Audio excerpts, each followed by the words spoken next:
Paving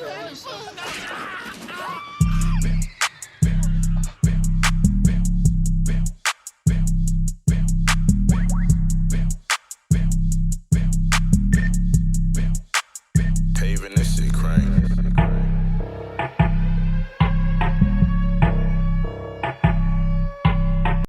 Hey you guys, you wouldn't believe this. I was sitting here just doing this story and I had no idea that I was not recording. I'm like, oh my god, because this got juicy. I'm gonna try to start over. So I didn't want to touch this story. It's about R. Kelly, you guys. I did not want to touch this story, but I thought, let me do it anyways. Let me add my little spin to it because everybody's talking about it. So I called R. Kelly the Pissy Pied Piper. You know, I always called him that since I saw him on Dave Chappelle, when Dave Chappelle did that I'm gonna pee on you thingy.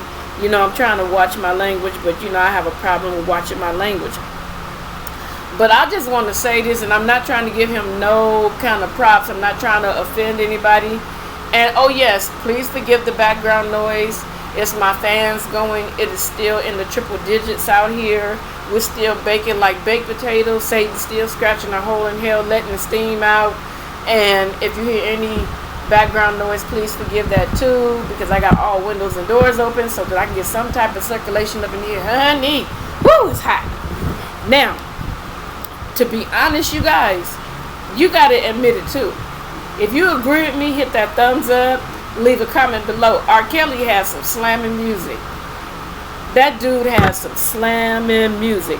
But I guess all that slamming music and all that inspiration came from him assaulting and abusing and using his celebrity status to come up with some of the songs in his sexual encounters, and that he subliminally put it on wax, but we really didn't pay attention to it.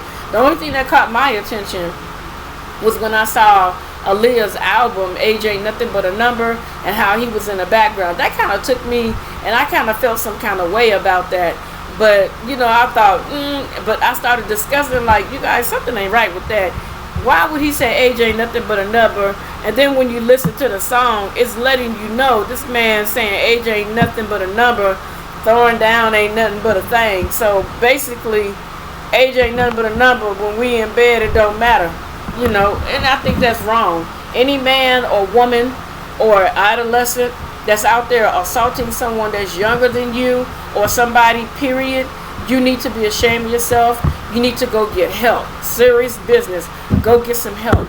Because it's not normal for you to sit here and hurt a person purposely and then walk around like nothing's going on about your day like nothing is happening. So I want to talk about the charges that R. Kelly is facing right now. One, he's facing racketeering. Number two, he's facing multiple sex crimes. And three, he's facing exploitation of a child. He's facing kidnapping charges. He's facing forced labor. 3 acts of that, you guys. And then he got this thing called violating the Mann Act. So I looked up the Mann Act. It says the White Slave Traffic Act, also called the Mann Act, is a United States federal law passed in June 25th of 1910.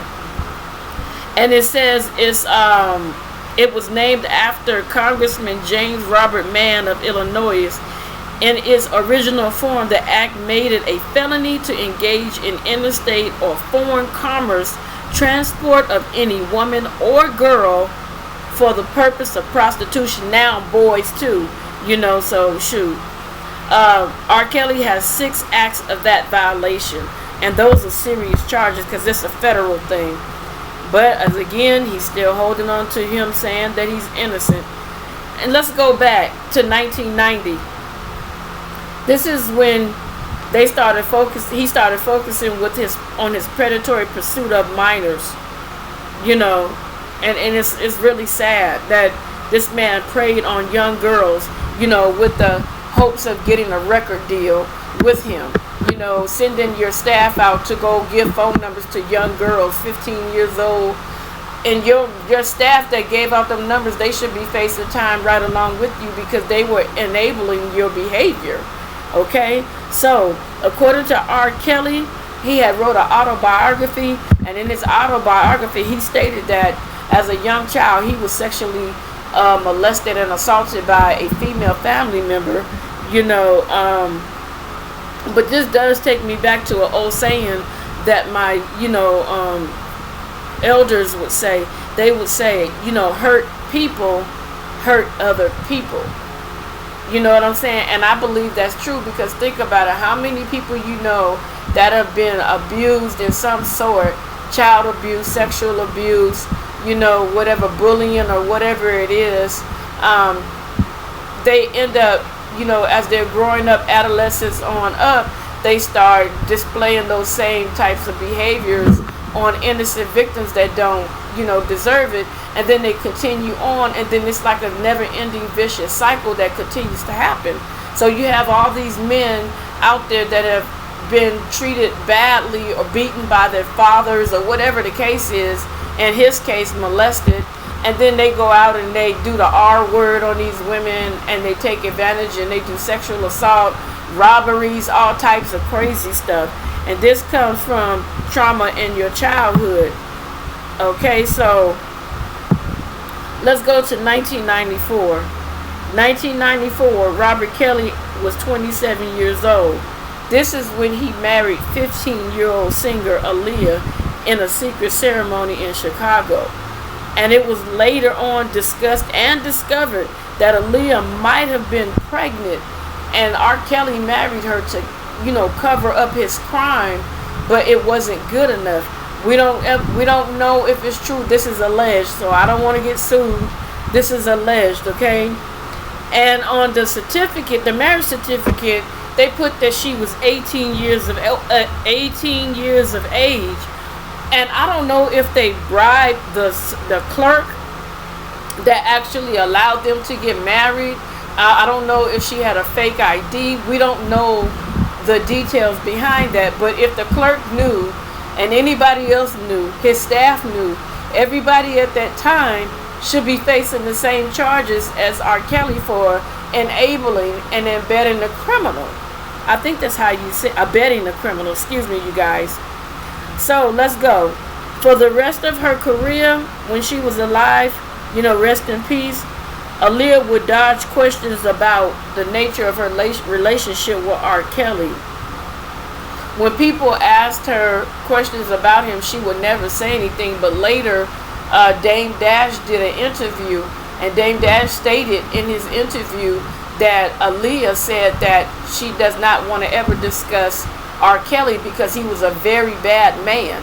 He was very, very bad to her. So after she disclosed that information to him, he stated that she never spoke on R. Kelly again, as R. Kelly never spoke on her name again, after the horrible crash that took place.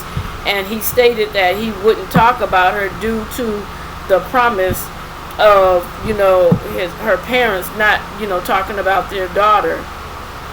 So in an interview with GQ magazine in 2016, R. Kelly described his relationship with Aaliyah. And see, this is what makes me think that there's something wrong with this guy, because no grown man talks like this. Their relationship as best friends. Who do you know talk like that besides young girls? Teenage girls talk like that. But Robert later declined to comment on their marriage, saying, I will never have that conversation with anyone. Okay? And like I told you, it's out of respect for her family, excuse me. I gotta read my own little sloppy handwriting. You know how that is. Okay, we're gonna talk about some of the things that took place and some of the signs that we ignored over the years. Okay, like in 1996, Robert Kelly was sued for emotional distress.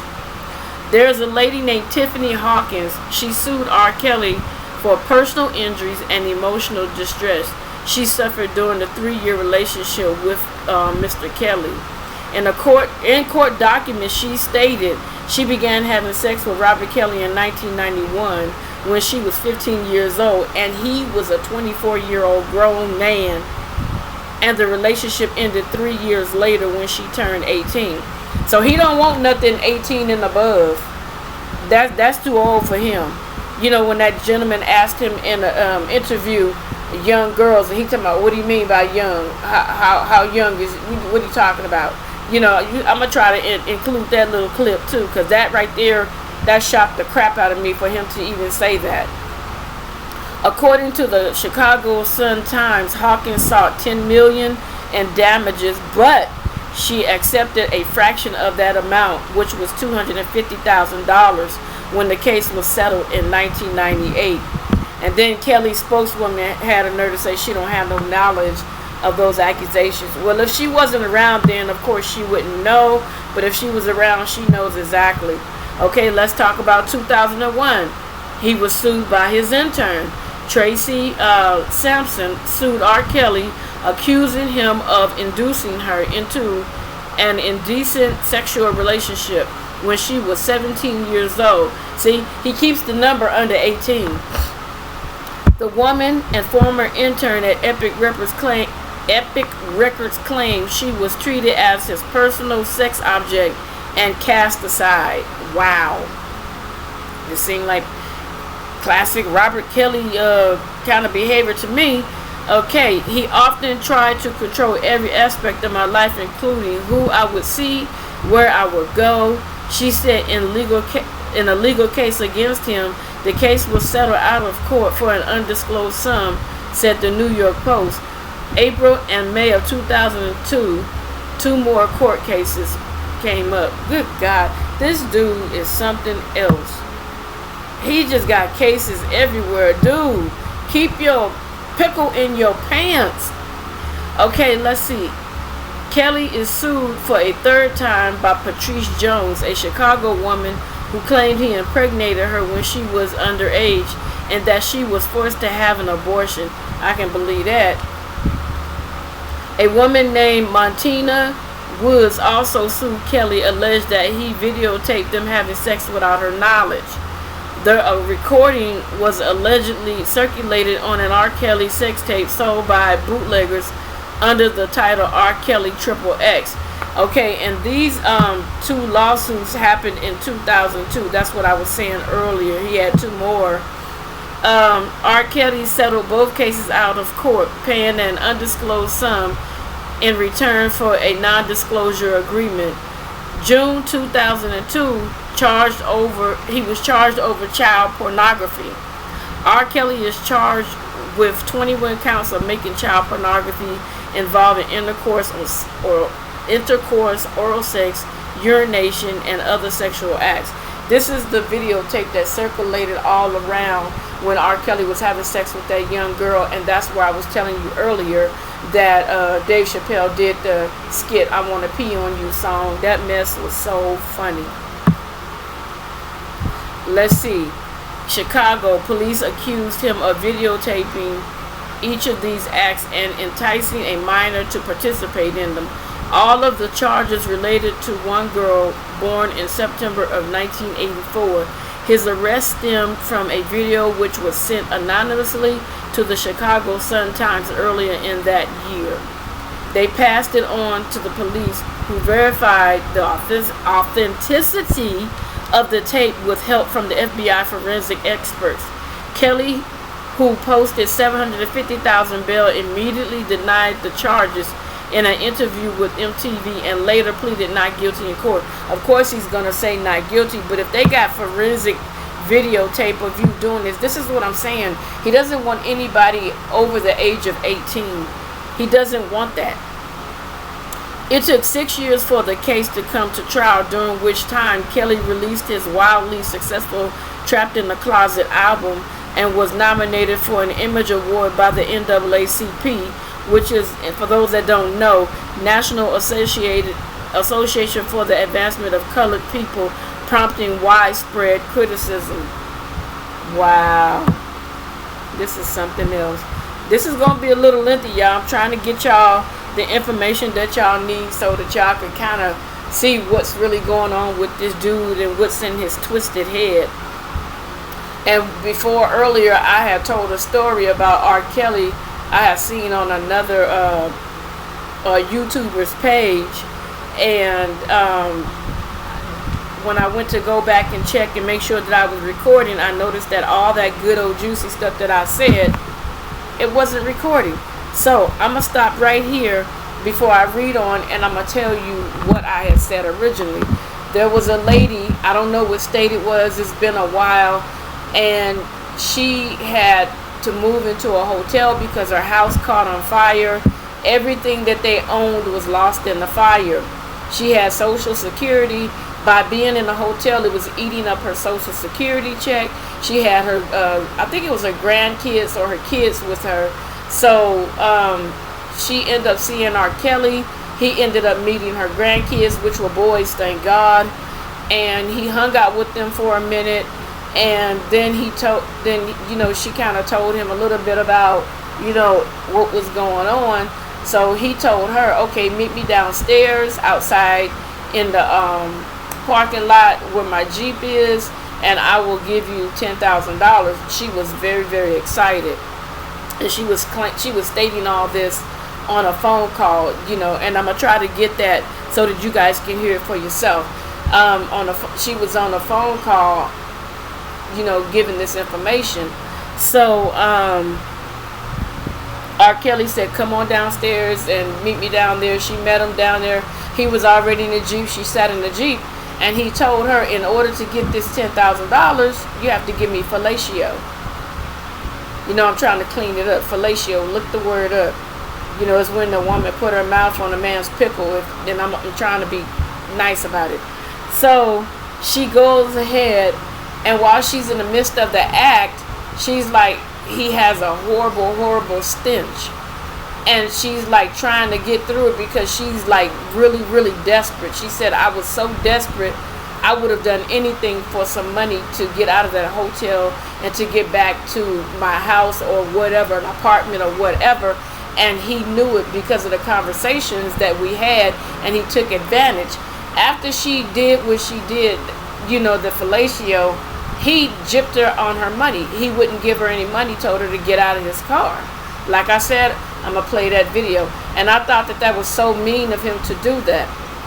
But she did state that she saw the harem of females in the hotel. She described what they were wearing, how they looked, and all that. So, that was information for the FBI and the police, too. I don't know if they used it, but, it was a hotel that he frequented in Chicago. And I believe that's where she was from, Chicago.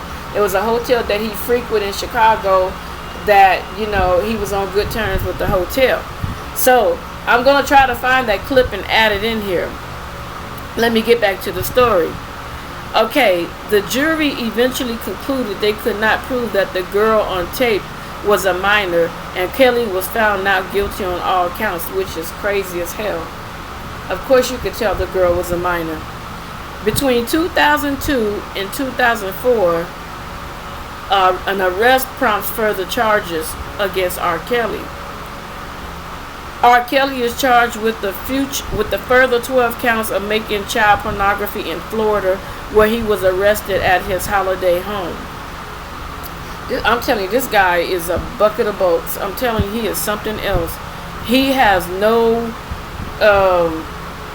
I don't even know what to say. He has no conscience.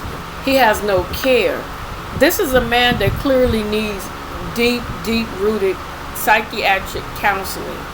He needs counseling, because if he's doing all this stuff based on his book stating that he was molested, this is some of the stuff that people do when they are victims. They go out and they hurt other people. So even while he's in jail and the time he's waiting to go to trial, they need to have this man in counseling. They need to have him, not somebody that can be starstruck, somebody that is really going to do the job so that this man can get help. He needs help, because if they gave him, let's say they gave him 5 years, he's going to get out and do it again if he does not get rehabilitated. He's going to get out and do it again if he doesn't get help, if he doesn't get any counseling. He's going to get out and create the same stuff, the same trail of hurt that he's created. These charges came after police seized a camera during the arrest, which allegedly contained images of R. Kelly having sex with an underage girl. The charges were dropped when a judge agreed with Kelly's defense team that police lacked sufficient evidence to justify a search. July 2017, allegations of a cult. This is where the good stuff is coming in, you guys. Excuse the clicking noise I got to in order to get to what I need to do. Okay, R. Kelly is a mess. R. Kelly is accused of trapping 6 women in a sex cult. And there was an article that was detailed in a BuzzFeed report. The article alleged that Kelly seduced young women when they approached him for help with their music careers before taking control of their lives and dictating what they do. He dictated what they ate, how they dressed, when they took a bath, when they slept, how they engaged in sexual encounters that he recorded.